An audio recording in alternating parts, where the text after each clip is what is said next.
Recently আয়না ঘরের কিছু ছবি প্রকাশিত হয়েছে সোশ্যাল মিডিয়ায়, দেখেছেন আপনারা?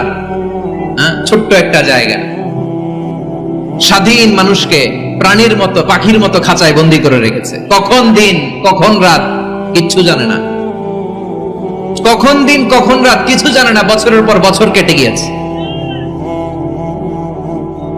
এক্সট্রা জুডিশিয়াল কিলিং এর কোনো হিসাব নাই, বিচার বহির্ভূত হত্যা, এনফোর্স ডিসঅ্যাপিয়ারেন্স, গুম, যেটা সবচাইতে বড় মানবতা বিরোধী অপরাধ।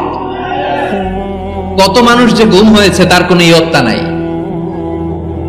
যেই ফ্যামিলির সদস্য গুম হয়েছে তারা কি ওই লোকটার জন্য মাগফিরাতের দোয়া করবে নাকি সুস্বাস্থ্যের দোয়া করবে তারা নিজেরাও জানতো না, কারণ জানে না ও বেঁচে আছে না মরে গেছে।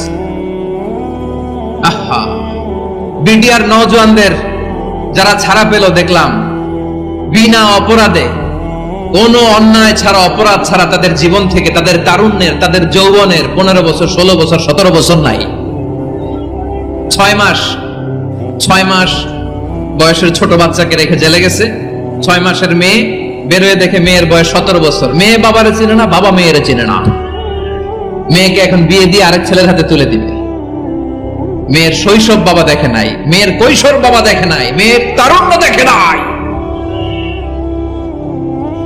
আরেক যুবককে দেখলাম 14 বছরের 14 দিনের সংসার, 2 সপ্তাহের সংসার শেষে জেলে গেছে। কত যুবকের যে স্ত্রী চলে গিয়েছে ফ্যামিলি ছেড়ে, কারণ জানে না তো কবে আসবে, কি হবে, কেউ জানতো না।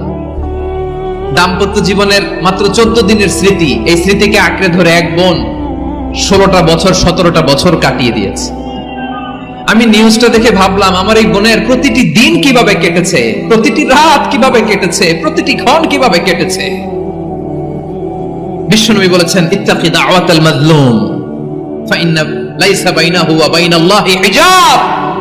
মাজলুমের কান্নাকে ভয় করো, কারণ মাজলুমের কান্না আর আল্লাহর মাঝে কোনো পর্দা থাকে না।